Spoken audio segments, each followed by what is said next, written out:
Ang aklat ni Mikas. Mikas, Kabanata 1. Ang salita ng Panginoon na dumating kay Mikas na morastita ng mga kaarawan ni Hotam, ni Akas, at ni Ezekias na mga hari sa Huda na nakakita ng tungkol sa Samaria at sa Jerusalem. Dinggin ninyong mga bayan, ninyong lahat, dinggin mo, o lupa, at ng lahat na nasa iyo, at ang Panginoong Diyos ay maging saksi laban sa iyo.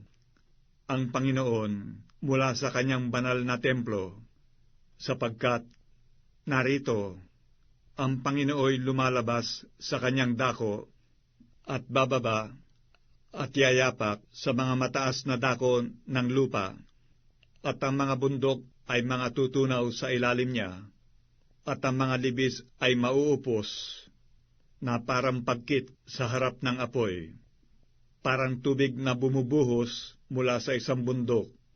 Dahil sa pagsalangsang ng Jacob ang lahat na ito, at dahil sa mga kasalanan ng sambahayan ni Israel. Ano ang pagsalangsang ng Jacob? Hindi baga ang Samaria? At ano ang mga mataas na dako ng Huda? Di baga ang Jerusalem?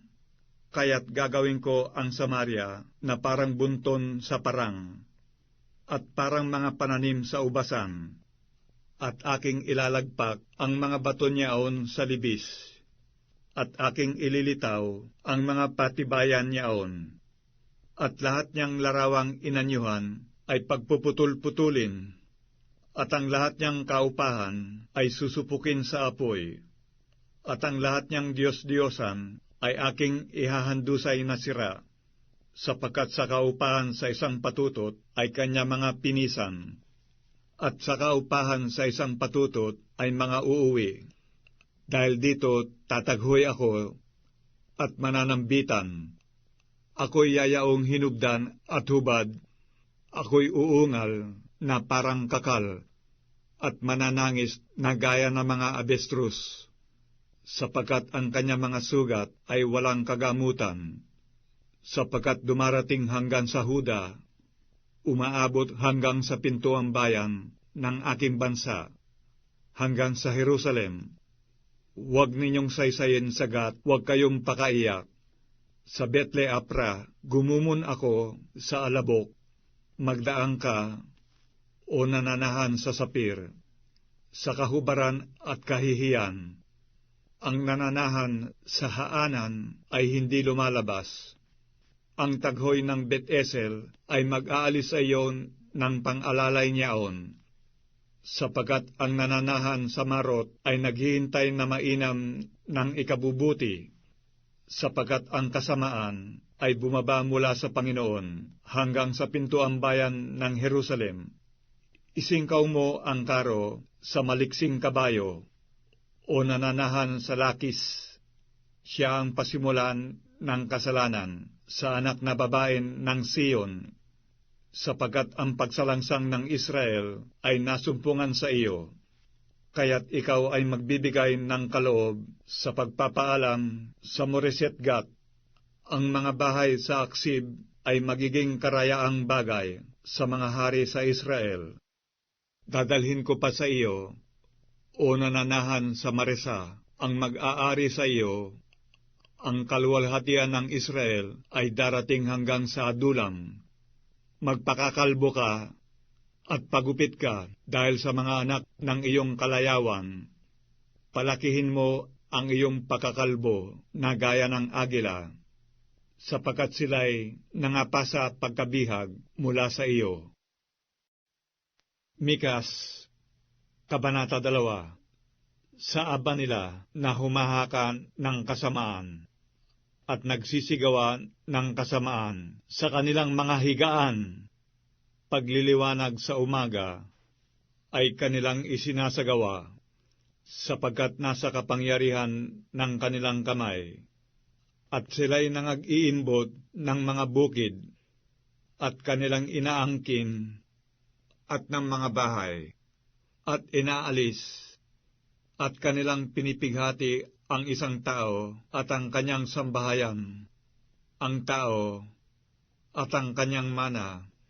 Kaya't ganito ang sabi ng Panginoon, narito, laban sa angkang ito ay humahaka ako ng isang kasamaan na dooy hindi ninyo maaalis ang inyong mga leeg, ni makalalakad man ng kahambugan, sapagkat isang masamang panahon. Sa araw na yaon ay magsisisambit sila ng talinhaga laban sa inyo, at mga nanaghoy ng kakilakilabot ng panaghoy, at mga agsasabi, kami ay lubos na nasira, kanyang binabago ang bahagi ng aking bayan, ano't inilalayo nila sa akin. Sa mga manghihimagsik, kanyang binahagi ang aming mga bukid, kaya't mawawalan ka na ng maghahagis ng pisi na panukat sa pamamagitan ng sapalaran sa kapisanan ng Panginoon. Huwag kayong manganghuhula, ganito sila nanganghuhula. Hindi sila manganghuhula sa mga ito. Ang mga kakutyaan ay hindi mapapawi. Sasabihin baga, o sangbahayan ni Jacob, ang espiritu baga ng Panginoon ay nagipit? Ang mga ito baga ang kanyang mga gawa? Di baga ang aking mga salita ay nagsigawa ng mabuti sa nagsisilakad ng matuwid? Ngunit kamakailan na ang aking bayan ay bumangon na wari kaaway. Inyong hinuhubad ang suot na kalakip ng balabal sa nagsisidaang tiwasay na para mga lalaking nagsisipanggaling sa digma. Ang mga babae ng aking bayan ay inyong pinalayas sa kanilang mga masayang bahay. Sa kanilang mga bata ay inyong inaalis ang aking kaluwalhatian magpakailanman. Kayo'y magsibangon at magsiyaon, sapagkat hindi ito ang inyong kapahingahan, dahil sa karumihan na lumilipol sa makatwid bagay sa mahigpit na pag-iba. Kung ang isang taong lumalakad sa espiritu ng kabulaanan ay nagsisinungaling, na nagsasabi, ako'y manghuhula sa iyo tungkol sa alak at matapang na inumin, siya nga'y magiging propeta sa bayang ito. Walang pagsalang aking pipisanin. O Jacob, ang lahat ng iyo, aking pipisanin walang pagsala ang nalabi sa Israel. Akin silang ilalagay na magkakasama na parang mga tupa sa Bosra, na parang kawang sa gitna ng pastulan sa kanila. Sila'y magkakaingay ng di kawasa dahil sa karamihan ng tao. Nangunguna sa kanila, yaong nagbubukas ng daan. Sila'y nagbukas ng daan at nagsidaan sa pintuang bayan at nagsilabas doon. At ang kanilang hari ay nagpauna sa kanila, at ang Panginoon sa unahan nila. Mikas, Kabanata 3. At aking sinabi, isinasamo ko sa inyo na inyong dinggin, ninyong mga pangulo ng Jacob at na mga pinuno ng sambahayan ni Israel. Hindi baga sa inyo ang pag-alam ng katwiran? Kayong napupuot sa mabuti at umiibig sa kasamaan, na siyang umaagaw sa mga dukha ng balat nila, at ng kanilang laman sa kanilang mga buto. Kayo ring kumakain ng laman ng aking bayan, at lumalapnos ng kanilang balat, at bumabalin ng kanilang mga buto, at kanilang pinagputol-putol yaon, nawari para sa palyok, at parang laman sa loob ng kaldera. Kung magkagayoy, magsisidaing sila sa Panginoon, ngunit hindi niya sasagutin sila. Oo, kanyang ikukubli ang kanyang mukha sa kanila sa panahong yaon, ayon sa kanilang ginawang kasamaan sa kanilang mga gawa. Ganito ang sabi ng Panginoon tungkol sa mga propeta na nagliligaw sa aking bayan, na nagkakanggigitil ng kanilang mga ngipin at nagsisihiyaw, kapayapaan. at yaong hindi naglalagay sa kanilang bibig, ay pinaghahandaan siya nila ng digma. Kaya't magiging gabi sa inyo na hindi kayo magkakaroon ng pangitain at magkakaroon ng kadiliman, na hindi kayo makapanghuhula, at ang mga araw ay lulubog sa mga propeta, at ang mga araw ay mangungulimlim sa kanila, at ang mga tagakita ay mga papahiya, at ang mga manghuhula ay mga tutulig. Oo, silang lahat ay magtatakip ng kanilang mga labi, sapagkat walang kasagutan ng Diyos. Ngunit sa ganang akin, ako'y puspos ng kapangyarihan sa pamamagitan ng Espiritu ng Panginoon, at ng kahatulan, at ng kapangyarihan, upang ipahayag sa Jacob ang kanyang pagsalansang, at sa Israel ang kanyang kasalanan. Dinggin ninyo ito, isinasamo ko sa inyo, ninyong mga pangulo sa sambahayan ni Jacob, at mga pinuno sa sambahayan ni Israel, na nangapupuot sa kahatulan, at nangagbabaloktot ng matuwid. Kanilang itinatayo ang Sion sa pamamagitan ng dugo, at ang Jerusalem sa pamamagitan ng kasamaan. Ang mga pangulo niya'y nagsisihatol dahil sa suhol, at ang mga saserdote niya'y nangagtuturo dahil sa upa, at ang mga propeta niya'y nanganghuhula dahil sa salapi. Gayunmay, sila'y sasandal sa Panginoon, at mangagsasabi, hindi baga ang Panginoon ay nasa gitna natin? Walang kasamaang darating sa akin. Kaya't ang Sion ay bubukirin na parang isang bukid dahil sa inyo, at ang Jerusalem ay magiging mga bunton, at ang mga bundok ng bahay ay parang mga mataas na dako sa isang gubat. Mikas, Kabanata 4. Ngunit sa mga huling araw ay mangyayari na ang bundok ng bahay ng Panginoon ay matatatag sa taluktok na mga bundok, at matataas sa mga burol, at mga tao'y paroroon sa kanya, at maraming bansay magsisiparoot mangagsasabi, magsiparito kayo, at tayo'y magsiahon sa bundok ng Panginoon, at sa bahay ng Diyos ni Jacob, at siya'y magtuturo sa atin ng kanyang mga daan, at tayo'y magsisilakad sa kanyang mga landas, sapagkat sa Sion ay lalabas ang kautusan, at ang salita ng Panginoon ay mula sa Jerusalem, at siya'y hahatol sa gitna ng maraming bayan, at sasaway sa mga matibay na bansa sa malayo, at kanilang papandayin ang kanilang mga tabak upang maging sudsud, at ang kanilang mga sibat upang maging karit. Ang mga bansa ay hindi magtataas ng tabak laban sa bansa, ni mag-aaral pa man ng pakikipagdigma, kundi sila'y uupo bawat isa sa ilalim ng kanyang punong ubas at sa ilalim ng kanyang punong igos, at walang tatakot sa kanila, sapagkat sinalita ng bibig ng Panginoon ng mga hukbo, sapagkat ang lahat na bayan ay magsisilakad bawat isa sa pangalan ng kani-kaniyang Diyos, at tayo'y magsisilakad sa pangalan ng Panginoon nating Diyos, magpakailan-kailanman.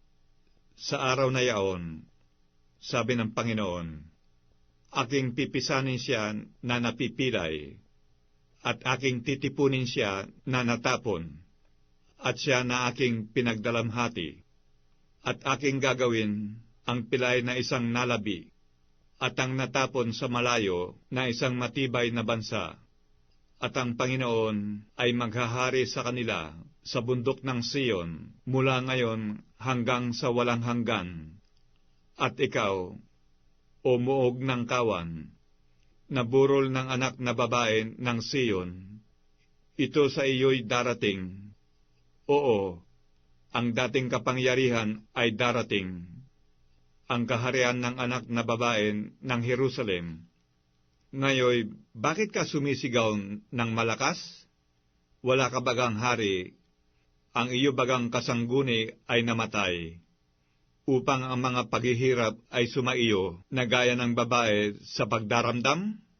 Magdamdam ka at magtiis ka ng hirap, o anak na babae ng Siyon, na gaya ng babae sa pagdaramdam, sapagkat ngayoy lalabas ka sa bayan, at ikaw ay tatahan sa parang, at ikaw ay darating hanggang sa Babilonya.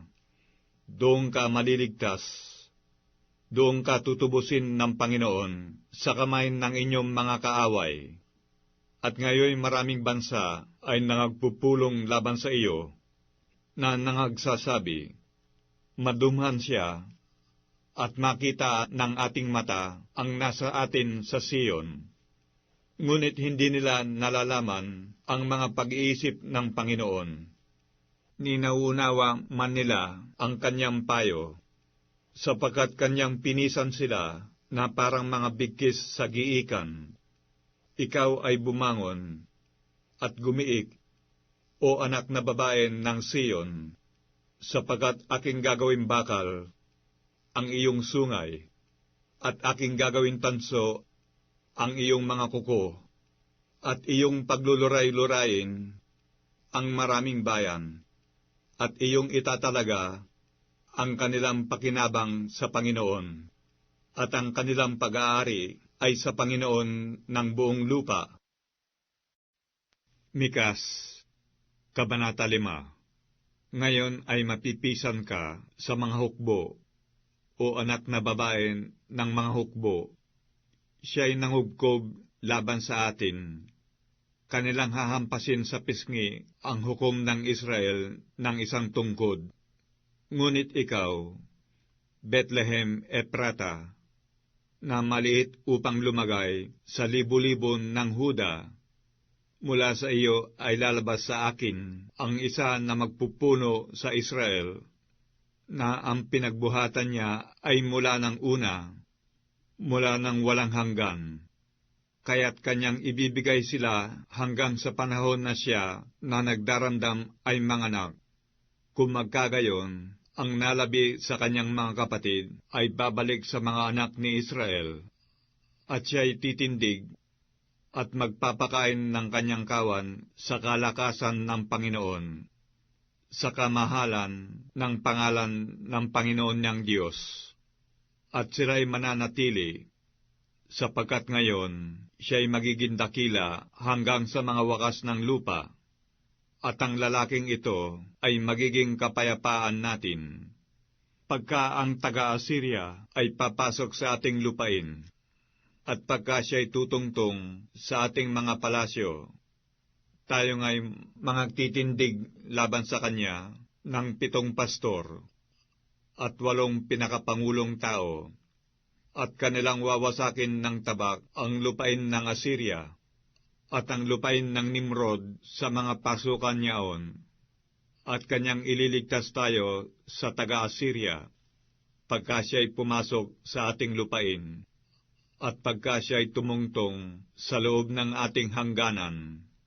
At ang nalabi sa Jacob ay magiging parang hamog na mula sa Panginoon, sa gitna ng maraming bayan, parang ulan sa damo, na hindi naghihintay sa tao, ni naghihintay man sa mga anak ng tao. At ang nalabi sa Jacob ay magiging sa gitna ng mga bansa, sa gitna ng maraming bayan, na parang leon sa mga hayop sa gubat, na parang batang leon sa mga kawan na mga tupa, na kung siya'y dumaraan ay yumayapak at lumalapa, at walang maligtas.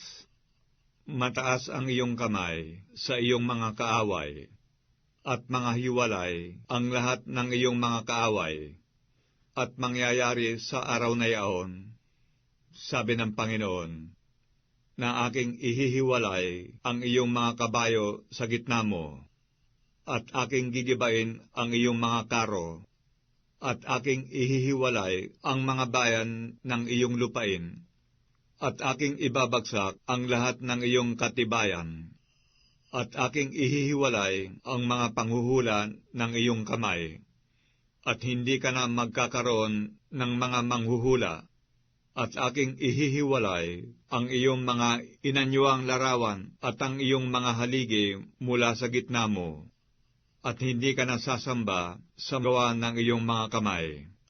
At aking bubunutin ang iyong mga asera mula sa gitna mo, at aking sisirain ang iyong mga bayan, at ako'y mag-uukol ng paghihiganti sa galit at kapusukan sa mga bansa na hindi nangakinig. Mikas, Kabanata 6. Dinggin ninyo ngayon kung ano ang sinasabi ng Panginoon. Bumangon ka, makipagkaalit ka sa harap ng mga bundok, at dinggin na mga burol ang iyong tinig. Dinggin ninyo, o ninyong mga bundok, ang usap ng Panginoon, at ninyo na mga matibay na patibayan ng lupa, sapagkat ang Panginoon ay may usap sa kanyang bayan, at kanyang ipakikipagtalo sa Israel. O bayan ko, anong ginawa ko sa iyo? At sa ano kita pinagod? Sumaksi ka laban sa akin, sapagkat ikaw ay aking iniahon mula sa lupain ng Ehipto, at tinubos kita sa bahay ng pagkaalipin, at aking sinugo sa unahan mo si Moises, si Aaron, at si Miriam. O bayan ko, alalahanin mo ngayon kung ano ang isinanggunin ni Balak na hari sa Moab, at kung ano ang isinagot sa kanya ni Balaam na anak ni Beor. Alalahanin mo mula sa Sitem hanggang sa Gilgal, upang inyong maalaman ang mga matuwid na gawa ng Panginoon. Ano ang aking ilalapit sa harap ng Panginoon, at iyuyukod sa harap ng mataas na Diyos? Paroroon baga ako sa harap niya na may mga handog na susunugin, na may guyang 100 taon ang gulang? Kalulugtambagaan ng Panginoon ang mga libu-libong tupa, o ang mga 10,000 ilog na langis? Ibibigay ko baga ang aking panganay dahil sa aking pagsalangsang, ang bunga ng aking katawan dahil sa kasalanan ng aking kaluluwa? Kanyang ipinakilala sa iyo, o tao, kung ano ang mabuti. At ano ang hinihingi ng Panginoon sa iyo, kundi gumawa na may kaganapan, at ibigin ang kaawaan, at lumakad na may kababaan na kasama ng inyong Diyos? Ang tinig ng Panginoon ay humihiyaw sa bayan, at ang taong may karunungan ay makakakita ng iyong pangalan. Dinggin ninyo ang tungkod at ang naghalal niyaon. Mayroon pa baga kaya ng mga kayamanan ng kasamaan sa bahay ng masama, at ng kulang na panukat na kasuklam-suklam?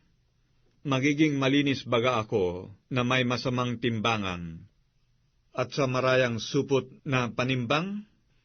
Sapagkat ang mga mayaman yaon ay puno ng pangdadahas, at ang mga mananahan dooy nangagsasalitan ng mga kabulaanan, at ang kanilang dila ay magdaraya sa kanilang bibig. Kaya't sinugatan din naman kita ng mabigat na sugat, ginawa kitang kasiraan dahil sa iyong mga kasalanan.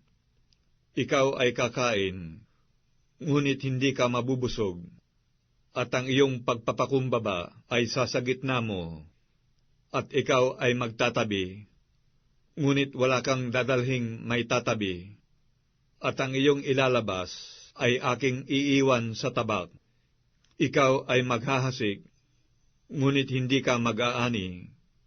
Ikaw ay magpipisa ng mga ulibo, ngunit hindi ka magpapahid ng langis, at ng ubas, ngunit hindi ka iinom ng alak, sapagkat naingatan ang mga palatuntunan ni Omri, at ang lahat na gawa ng sambahayan ni Akab, at kayo'y magsisilakad ng ayon sa kanilang mga payo, upang gawing kitang kasiraan, at ang mga mananahan niya'y kasutsutan, at iyong dadalhin ang kakutyaan ng aking bayan.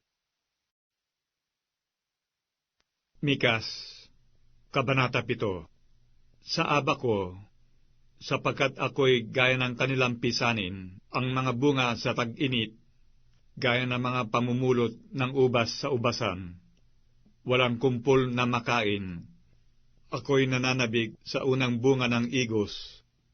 Ang mabuting tao ay namatay sa lupa, at wala nang matuwid sa mga tao.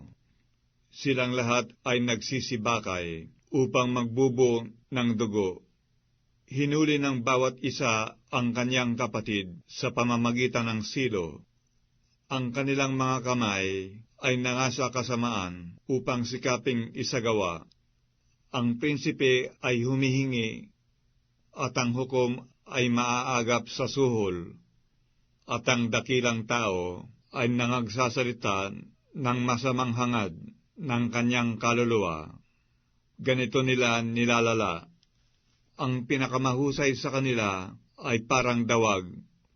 Ang pinakamatuwid ay masama kaysa isang bakod na tinikan.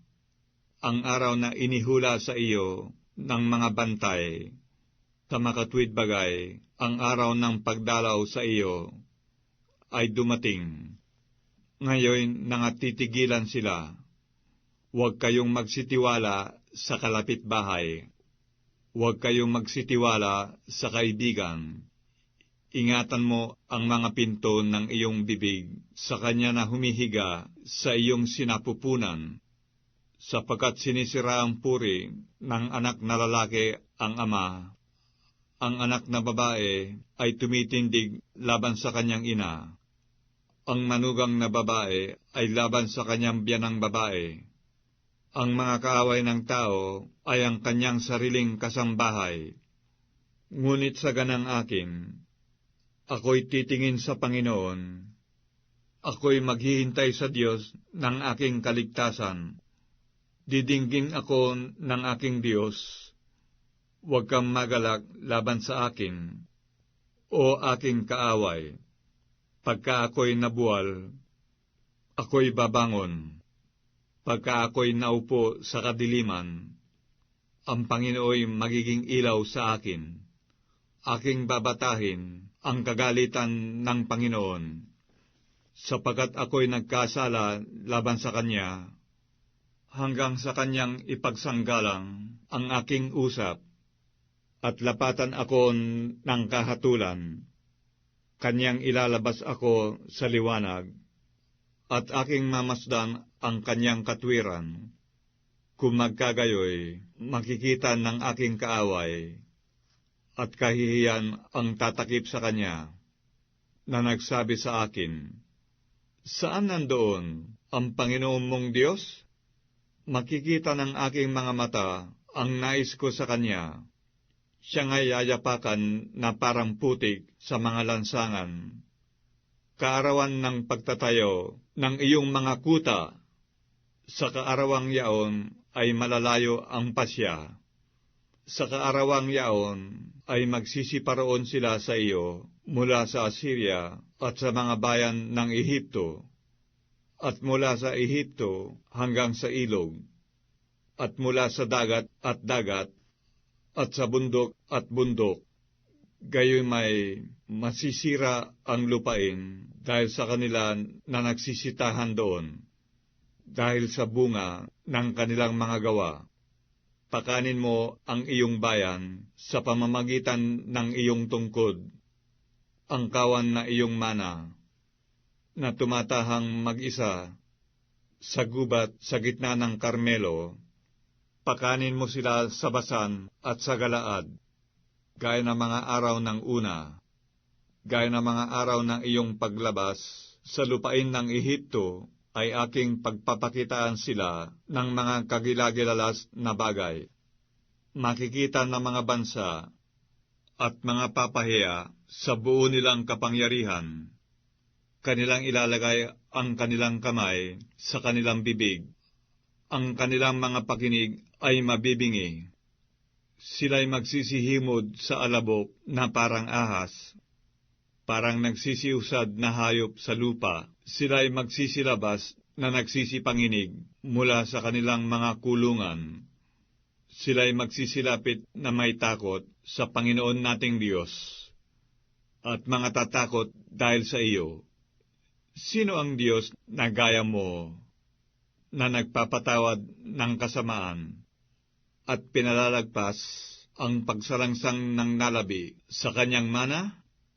Hindi niya pinipigil ang kanyang galit ng magpakailanman, sapagkat siya'y nalulugod sa kagandahang loob. Siya'y muling magtataglay ng habag sa atin. Kanyang yayapakan ang ating kasamaan, at kanyang ihahagis ang lahat nilang kasamaan sa mga kalaliman ng dagat. Iyong isasagawa ang katotohanan kay Jacob, at ang kagandahan loob kay Abraham, na iyong isinumpa sa aming mga magulang mula sa mga araw ng una.